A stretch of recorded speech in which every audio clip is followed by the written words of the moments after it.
The emergency beacon from the Centauri Mining Consortium had been broadcasting for 3 standard days when Captain Sarah Chun received the distress call.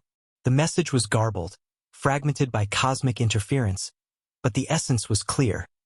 Something had gone catastrophically wrong at Mining Station Omega-7. "Pirates again?" asked her first officer, Lieutenant Voss. His blue-scaled Zerillion features creased with concern. Sarah studied the data streams flooding across her command console. The mining station had been producing rare dilithium crystals for the past 2 years without incident. Its automated defense systems were top-tier, its crew experienced. Whatever had happened there wasn't the work of common raiders. "Negative," she replied, her fingers dancing across holographic interfaces. "Energy signatures are all wrong. This is something else entirely." The bridge of the UES Defiance fell silent as the crew processed this information. Sarah had earned her reputation as one of the few human captains willing to venture into the galaxy's darker corners. But even she seemed troubled by what the sensors were telling them. 3 hours later, they dropped out of hyperspace at the edge of the Centauri system. What they found defied explanation. Mining Station Omega-7 hung motionless in space, its usual bustling activity replaced by an eerie stillness. But that wasn't the strangest part. Surrounding the station in perfect formation were 12 ships of unknown design. Sleek, crystalline vessels that seemed to bend light around their hulls. "Captain," whispered Communications Officer Park, "I'm detecting massive energy readings from those ships. Each one is outputting more power than our entire fleet combined." Sarah's jaw tightened. The galaxy was full of ancient races, beings whose technology made human achievements look like stone tools. Most kept to themselves, viewing younger species as barely worth acknowledgement. But sometimes they took notice. "Open a channel to the lead vessel," she ordered. The response came immediately, not through their communication systems but directly into their minds. The voice was vast, ancient, carrying the weight of millennia. "Human vessel. You will withdraw. This matter does not concern your kind." Sarah felt her crew's fear ripple through the bridge. Even the normally unflappable Voss had gone pale beneath his scales. But Sarah had not become a captain by backing down from impossibilities. "Like hell it doesn't," she said aloud, knowing the beings could hear her thoughts.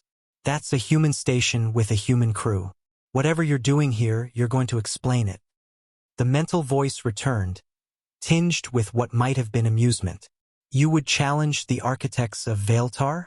We who shaped stars before your son was born. I don't care if you shaped the entire damn galaxy," Sarah replied, her voice steady despite the cosmic forces arrayed against her. "You're threatening my people. Fine, I'll handle it." Those 4 words, spoken with the particular brand of resigned determination that only humans seem to possess, sent a shockwave through the assembled fleet of ancient vessels.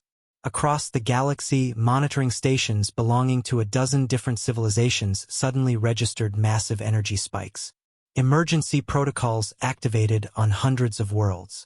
The Vailtar had been among the first to encounter humans centuries ago, and they had learned to recognize that phrase. When humans said, "Fine, I'll handle it," impossible things started happening. Laws of physics became mere suggestions. Hopeless battles turned into unlikely victories. The galaxy's carefully maintained balance shifted. "Captain Chen," the voice spoke again, now carrying a note of something resembling respect. "Perhaps we were hasty in our actions. The mining station's crew is unharmed. We were merely investigating reports of temporal anomalies in this sector." "Then you can investigate them somewhere else," Sarah replied firmly. Within minutes, the crystalline ships began to fade from normal space, retreating to whatever dimension they called home. As the last vessel disappeared, Sarah's communications officer reported incoming transmissions from across the sector, grateful messages from colonies, trade routes, and diplomatic missions, all thanking the human captain for resolving whatever crisis had just passed. Sarah slumped back in her chair, suddenly exhausted. She had no idea what she'd just prevented, but she suspected the galaxy was safer for it. "Set course for home," she ordered, "and someone get me a coffee. It's going to be a long trip back." In the depths of space, ancient beings retreated to their councils, once again reminded why humans were never to be underestimated.